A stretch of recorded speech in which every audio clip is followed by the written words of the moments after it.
India के एक दूर दराज गांव में हरे भरे खेतों और कच्ची सड़कों के बीच बसा था नंदगांव। इस गांव की शांति की रक्षा करता था एक पुराना बरगद का पेड़, जिसकी विशाल शाखाएं गांव के चौक पर लंबी डरावनी परछाइयां डालती थीं।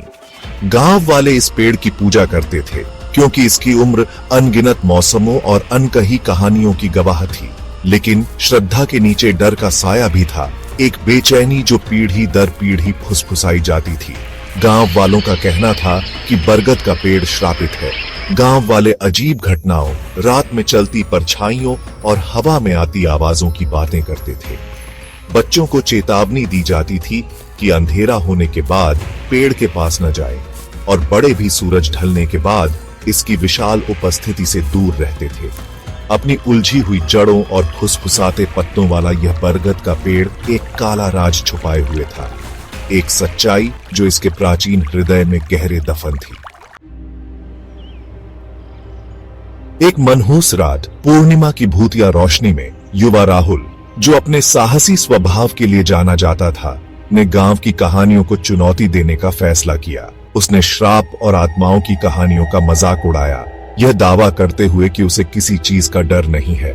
जैसे ही गांव सो गया, अंधेरे और फुसफुसाहट में डूबा हुआ राहुल बरगद के पेड़ की ओर बढ़ा। उसके कदम सन्नाटे में गूंज रहे थे।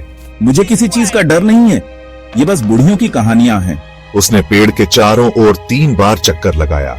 उसकी हंसी सन्नाटे को चीरती हुई, उस प्राचीन शक्ति का सीधा अपमान करती हुई जो उसके भीतर रहती थी। फिर आखिरी चुनौती के रूप में उसने पेड़ की मोटी छाल पर अपना नाम उकेर दिया। अचानक हवा का एक झोंका पेड़ों से होकर गुजरा, उसके लालटेन को बुझा दिया और उसे अंधेरे में धकेल दिया। हवा भारी हो गई, एक अप्राकृतिक ठंड से भर गई। राहुल की हंसी उसके गले में ही रह गई। उसकी जगह एक आदिम भय ने ले ली जो उसके विवेक पर हावी हो गया। सरसराते पत्तों से दबी उसकी चीखें अनुत्तरित रहीं। रात ने उन्हें निगल लिया। अगली सुबह राहुल गायब था। गांव वाले उनके चेहरों पर डर और गंभीर स्वीकृति का मिलाजुला भाव सुबह से शाम तक उसे ढूंढते रहे, लेकिन कोई फायदा नहीं हुआ।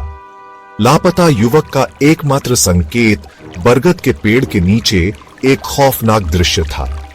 कपड़े का एक फटा हुआ टुकड़ा, जिसे राहुल का बताया गया, उलझी हुई जड़ों के बीच पड़ा था, लाल रंग से सना हुआ। गांव के बुजुर्गों ने चिंता से भरे चेहरों के साथ उस बात की पुष्टि की जिसका उन्हें हमेशा से डर था। बरगद के पेड़ के श्राप ने एक और शिकार ले लिया था। किंवदंतियों में एक शक्तिशाली जादूगर की बात कही गई थी, जिसे सदियों पहले धोखा दिया गया था और उसकी हत्या कर दी गई थी। उसका शरीर बरगद के पेड़ की जड़ों के नीचे दफनाया गया था।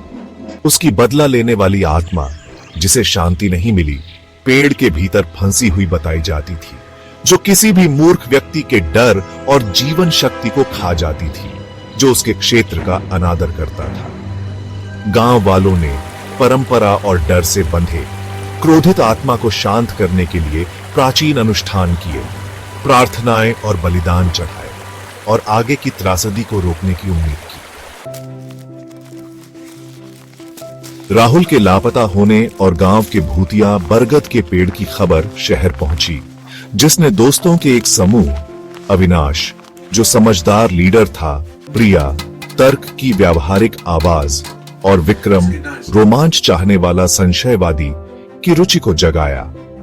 तर्क और रोमांच की प्यास से लैस उन्होंने जांच करने का फैसला किया। गांव वालों के दावों को केवल अंधविश्वास बताकर खारिज कर दिया। यह एक रोमांच जैसा लगता है। मुझे यकीन है कि इन सब के पीछे कोई तार्किक व्याख्या होगी।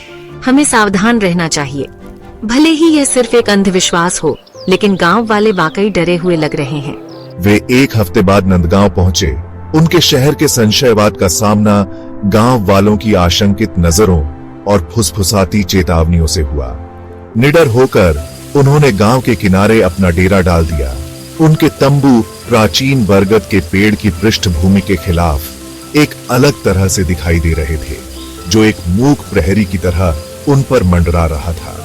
जैसे ही सूरज ढलने लगा, गांव पर लंबी भयानक परछाइयां डालते हुए वे अज्ञात का सामना करने के लिए तैयार हो गए। उनका संशयवाद धीरे धीरे बढ़ती बेचैनी को रास्ता दे रहा था।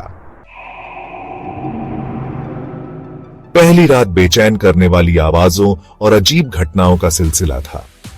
हवा उनके नाम फुसफुसा रही थी, अपने साथ सड़न की गंध और कुछ प्राचीन और बुरी चीज की गंध ला रही थी। परछाइयां वे हमारे कैंप फायर के किनारे नाच रही थीं, ऐसे भयानक आकार ले रही थीं जिनसे हमारी रूह कांप उठती थी। कसम से मैंने एक आकृति को बरगद के पेड़ों के बीच से हमें देखते हुए देखा। उसकी आंखें एक अप्राकृतिक रोशनी से चमक रही थीं। विक्रम ने, जिसका शुरुआती साहस डगमगा गया था, इसे रोशनी का एक धोखा और गांव वालों की अति सक्रिय कल्पना बताया। अविनाश हालांकि बाहर से शांत था, देखे जाने की भावना से छुटकारा नहीं पा सका। एक अनदेखी उपस्थिति की जो उनके हर कदम का पीछा कर रही थी। जैसे जैसे रात आगे बढ़ी, उनका संशयवाद टूटने लगा। उसकी जगह एक बढ़ता हुआ डर ने ले ली, जो उनके दिलों पर अपनी पकड़ मजबूत कर रहा था। सच्चाई का पता लगाने के लिए दृढ़ संकल्पित, उन्होंने अगला दिन बरगद के पेड़ के आसपास के इलाके की खोज में बिताया। उनकी खोज उन्हें एक छिपी हुई गुफा तक ले गई, जो मोटी लताओं और उलझी हुई जड़ों के पर्दे के पीछे छुपी हुई थी। अंदर हवा नम मिट्टी की गंध और किसी और चीज, कुछ प्राचीन और बुरी चीज की गंध से भारी थी। गुफा का फर्श अजीब कलाकृतियों से भरा हुआ था। चांदी के कलंकित सिक्के, एक जंग लगी तलवार और एक छोटा लकड़ी का बक्सा जिसकी सतह जटिल नक्काशी से ढकी हुई थी।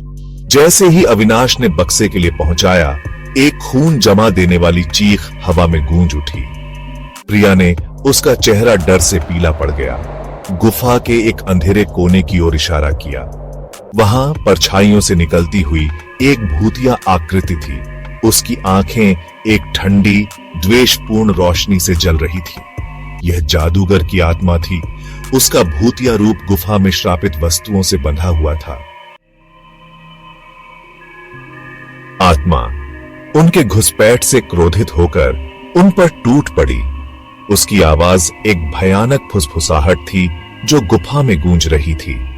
उसने विश्वासघात की बात कही, सदियों से पल रहे बदले की प्यास की। तुमने मेरी शांति भंग करने की हिम्मत की। विश्वासघात, बदला, सदियों की यातना। दोस्त डर से लकवाग्रस्त केवल यह देख सकते थे कि आत्मा ने अपना कंकाल हाथ उठाया।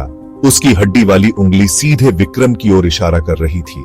विक्रम, उसका चेहरा डर से विकृत हो गया, पीछे की ओर लड़खड़ाया, एक ढीली चट्टान पर ठोकर मार दी। जैसे ही वह गिरा, उसका हाथ सहज रूप से बाहर निकल गया। गुफा के फर्श पर पड़ी जंग लगी तलवार को पकड़ लिया। जिस क्षण उसकी उंगलियों ने ठंडी धातु को छुआ, ऊर्जा का एक झटका गुफा से होकर गुजरा। आत्मा ने एक कर्कश चीख निकाली, क्योंकि एक अंधी रोशनी ने गुफा को भर दिया। जब दोस्तों को होश आया तो गुफा खामोश थी। हवा, हालांकि अभी भी भारी थी, अब द्वेषपूर्ण ऊर्जा से नहीं चटक रही थी। आत्मा चली गई थी। ऐसा लग रहा था कि विक्रम के श्रापित तलवार को छूने से गायब हो गई थी। थके हुए और डरे हुए हम गुफा से श्रापित वस्तुओं को लेकर गांव लौट आए। गांव वाले विस्मय और अविश्वास के मिश्रण के साथ सुनते रहे। श्रापित वस्तुओं को गांव के मंदिर में सील कर दिया गया। गांव ने राहत की सांस ली। उनका लंबा दुःस्वप्न खत्म हो गया। फिर भी बरगद का पेड़ अपनी भयानक परछाइयां डालता रहा।